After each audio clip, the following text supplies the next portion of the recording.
এতদিন পরে মা এসছে, মায়ের কাছে যাবি না? এক মাস মা ছিল না, এখন যাব মায়ের কাছে, কদিন থাকবো। ওকে, তো I am all set to go to মায়ের বাড়ি।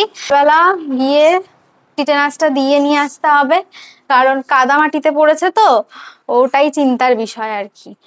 আর এখন তার মধ্যে আবার কেটেছে, রক্তও বেরিয়েছে। Hi, good morning, welcome back to our channel to a new blog. আজকে হলো গিয়ে সোমবার। আজকে যাওয়ার আছে আমার মায়ের বাড়ি। মায়ের বাড়িতে এখন আমি কিছুদিন থাকবো, তো চলো দিনটাকে শুরু করি। দেখো ব্লগটা। আর আজকে উঠেছে সুন্দর একফালি রোদ, সকাল সকাল। বিশেষ একটা রোদ নেই, আকাশে মেঘও আছে, মিলিয়ে মিশিয়ে মিষ্টি ওয়েদার।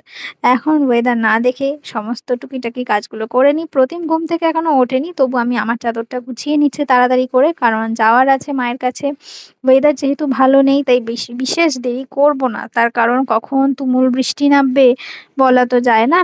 আর আমি আবার সেই চা খেতে খেতে কোথায় যে হারিয়ে গেছি নিজেই বুঝতে পারছি না। না, যাকে ধরাধামে ফিরে এসছি অ্যাট লাস্ট।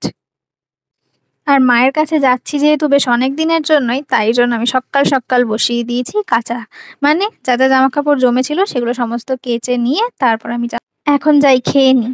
আজকে খাবারে সেই একই মেনু আছে, ভাত, তরকারি, স্যালাড হিসাবে শশা, দ্যাটস ইট। আমার খাওয়ার পরিবর্তন সেরকম আমি করি না, পেটের সাথে এক্সপেরিমেন্ট বেশি নয়। আর গতকালই ভুলভাল খাওয়া হয়েছে, আজ একদম সিম্পল খাওয়া। তো প্রতিম ব্যানার্জি ঘুম থেকে উঠে পড়েছে, একটা কলও নিয়েছে, তাই তো। তোর কি বক্তব্য বল, আমি যে আজকে মায়ের কাছে যাচ্ছি, শুনি। না, বক্তব্য কি আছে? দেখো, সবাইকে দেখতে হবে। আমি তো একবার বলবো না শুধু আমাকে দেখো, কেন? এটা ঠিক জিনিস না। তো এতদিন পরে মা এসছে, মায়ের কাছে যাবি না? এক মাস মা ছিল না, এখন যাব মায়ের কাছে, কদিন থাকবো। একটু একটু মনে দুঃখ হচ্ছে। আমি এখন মোটামুটি নিজে নিজে সব করতে পারছি, তো করতে পারার গল্প দিচ্ছি না আমি, বলছি তোর কি আমার জন্য মন খারাপ হবে? দেখ, দুজন একসাথে থাকলে স্বাভাবিক মন খারাপ হবে, ইট ইজ কোয়াইট ন্যাচারাল। যদি কেউ বলে যে মন খারাপ হবে না, সেটা ঠিক জিনিস নয়। তো মন খারাপ হবে, তো বাট মন খারাপ হওয়ার জন্য কি আমি তোকে আটকে রাখবো? This is not a good way, right? কি ট্রিকি অ্যানসার, তবু বলবে না যে হ্যাঁ তোর জন্য আমার মন খারাপ হবে? আমি তো বললাম, আমি তো অ্যানসার দিয়ে দিলাম।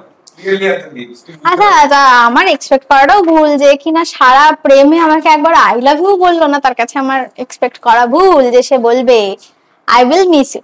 যাকে সবসময় বলা দিয়ে তো কাজ হয় না, বুঝে নিতে হয়। বোঝা ইজ ইম্পর্টেন্ট। বোঝা মানে বুঝতে পারা, বোঝা মানে সেই কাঁধে বোঝা নয়।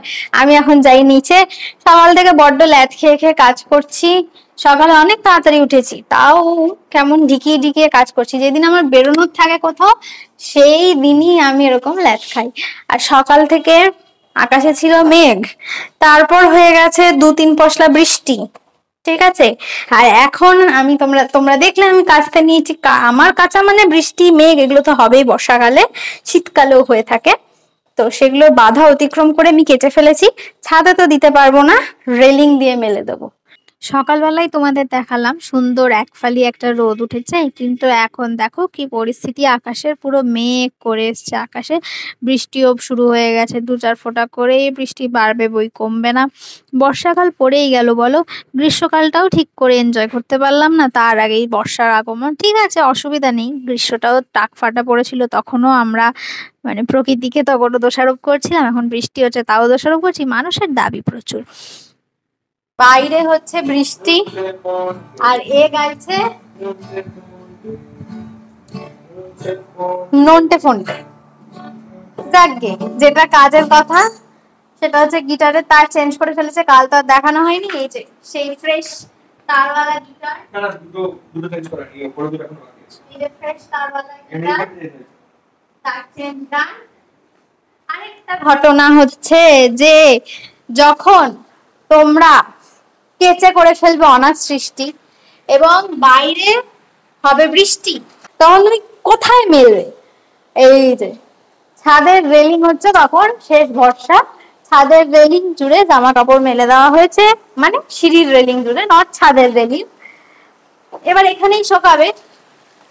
যদি এটা হাতে কাচা হতো তাহলে মেলা যেত না, যেহেতু এটা মেশিন ওয়াশড, অলরেডি ড্রাইড, তাই জন্য মেলা গেছে। সকাল থেকে কাজের প্রচুর প্রেশার আজকে প্রতিম করছে কাজ, তাই বলা যাবে না কোনো কথা। মৌনব্রত অবলম্বন করে তোমাদের একটা জিনিস দেখাই, সেটা হচ্ছে গিয়ে এই যে আমার সমস্ত জামা কাপড় গোছানো কমপ্লিট। এগুলো সব আমি মায়ের কাছে নিয়ে যাব। না দাঁড়াও, এই যে এই জামাটা, এই জামা প্যান্টের সেটটা হচ্ছে প্রতিমের অফিস যাওয়ার জন্য বুধবারের, আর এইটা হচ্ছে আমি পরে যাব এখন। ওকে, তো I am all set to go to মায়ের বাড়ি। এখন 4-5 দিনের জন্য ওইখান থেকেই ব্লগ হবে। প্রতিম এখানে থাকছে, আমি ওখানে যাব। প্রতিম যেতে পারছে না, মানে এখন যাচ্ছে না, যাবে জামাই ষষ্ঠীর আগের দিন হয়তো যাবে, কি জামাই ষষ্ঠীর দিন জানি না, এখনো প্রপার প্ল্যানিং হয়নি। মায়েরা আসছে, আকাশে করেছে প্রচুর মেঘ, হচ্ছে প্রচুর বৃষ্টি, তার সাথে বিদ্যুৎও চমকাচ্ছে, তো ওয়েদার মোটেই ভালো না। আমি রেডি শেডি হয়ে গেছি। এই জামাটা হয়তো তোমরা সহস্র কোটিবার আমাকে পরতে দেখে ফেলেছো, তাও আমি এই জামাটাই পরছি, তার কারণ বাইরে বৃষ্টি হচ্ছে। জামা একবার ভিজলে সেটাকে আমাকে ধুতে হবে, তাই জন্য এই জামাটা পরেছি। যে এই জামাটা আমি অনেকবার বলতা ঢুকে গেল ঘরে, যাকগে, এই জামাটা আমি অনেকবার পরেছি, তাও পরছি কারণ এটা সুতির জামা, কাচলে সেরকম একটা রং জ্বলে না, তো ইটস গুড। এটা আমার শান্তিনিকেতন থেকে কেনা, বাই দ্য ওয়ে। তো মারা এলে এখন মায়েদের সাথে বেরোনো যাক। রাস্তায় এত বৃষ্টি, এত বৃষ্টি, সারা রাস্তা ব্লক করতে পারলাম না, চুল টুল সব ভিজে গেছে, যার জন্য চুল খুলে বসে রয়েছি। মায়েরও জামা কাপড় সব ভিজে রয়েছে, মানে ভিজে গেছে আর কি, যার জন্য মা চেঞ্জ করবে এখন। বাবার চেঞ্জ করা হয়ে গেছে, আমিও চেঞ্জ করে আসি। আমার গোপুদের সাথে তোমরা একটু দেখা করে নাও। আর ওদিকে মা খেতে দিয়ে দিয়েছে, কারণ অনেকটাই বেলা হয়ে গেছে। আজকে লাঞ্চে কি কি আছে তোমাদের দেখাচ্ছি। মা এখন কাঁকরোল ভাজছে, সেটাও দেখাই। এই যে মা আর ঝর্ণা বেশি কাজ করছে, আর এখানে কাঁকরোল ভাজা হচ্ছে। এই যে কাঁকরোল ভাজা হয়েই গেছে সব কটা, লাস্ট ব্যাচ চলছে। আর আরো শাক সবজি অনেক কিছু হয়েছে, খেতে বসে তোমাদের দেখাচ্ছি। আজকে লাঞ্চের মেনুতে আছে মিষ্টি কুমড়োর শাক, ভাত, আর বাকি যেগুলো আছে সেগুলো হচ্ছে রান্নাঘরে। দাঁড়াও, এই যে এগুলো হচ্ছে, এটা হচ্ছে ট্যাংরা মাছের পাতলা করে বেগুন দিয়ে ঝোল। এটা কিন্তু বুজুরি ট্যাংরা, যারা বাংলাদেশের মানুষজন তারা বুঝবে বুজুরি ট্যাংরা কথাটার অর্থ, মানে দেশি ট্যাংরা। আর ওটা হলো রাঁধুনি ফোড়ন দিয়ে পাতলা করে মুসুর ডাল, আর সাথে ছিল কাঁকরোল ভাজা, যেটা আমার পাতে সার্ভড। দুপুরবেলা খেয়ে দিয়ে ঘুমিয়ে পড়েছিলাম, তারপর ঘুম থেকে উঠেছি। ওঠার পর আর তারপর ব্লগ করা হয়নি। এখন বাজে হচ্ছে রাত্রি 12টা, ব্লগ করা হয়নি। তার কারণ হচ্ছে বাবা বাইরে গেছিল, গিয়ে বাবা পড়ে গেছে রাস্তায়। আজকে বৃষ্টি হয়েছে না, বৃষ্টিতে রাস্তাঘাট ছিল পিছল, তা এইখানে কপালে, নাকে, ঠোঁটে অনেক জায়গায় কেটে গেছে। আর ওদিকে মা করছে রান্না, ওই ঘরে গেছে এসিটা অন করতে। আর রান্না আজকে রাতে হচ্ছে হলো গিয়ে তোমাদের দেখাই।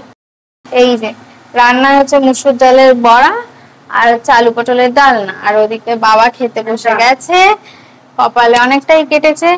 আর তার সাথে ও মুসুরের ডাল হয়েছে, ওই যে ওখানে ডাল দেখিস।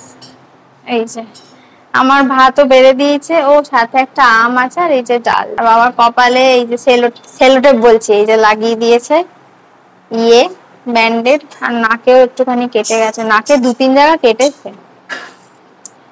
কালকে সকালবেলা গিয়ে টিটেনাসটা দিয়ে নিয়ে আসতে হবে, কারণ কাদা মাটিতে পড়েছে, তো ওটাই চিন্তার বিষয় আর কি। আর এখন তার মধ্যে আবার কেটেছে, রক্তও বেরিয়েছে, তো যার জন্য টিটেনাসটা কালকে দেওয়াতে হবে। সময় ভালো যাচ্ছে না, ওই খারাপ ভালো মানে মিলিয়ে চলছে, চলবে, অসুবিধা নেই। যাই আমি আগে খেয়ে আসি, ভাতটা দেওয়া আছে, পোকা পড়বে ভাতে না হলে। ভালো খারাপ মিশিয়ে আজকের দিনটা মন্দ যায়নি বটে। আজকের ব্লগটা এই অবধিই থাকছে। যদি তোমাদের আমাদের ব্লগগুলো দেখতে ভালো লেগে থাকে তাহলে please do like, share and subscribe our YouTube channel which is it's perfect. আর যারা আমাদের ফেসবুক পেজ বা ফেসবুক প্রোফাইল থেকে ব্লগগুলো দেখছো, তাদের যদি ভালো লেগে থাকে তাহলে আমাদের ফেসবুক পেজ এবং প্রোফাইলটাকে তোমরা ফলো করতে পারো। That's it for today. ততক্ষণ তোমরা সুস্থ থাকো, ভালো থাকো, আনন্দে থাকো। Good night, sleep tight, tata. That's it for today.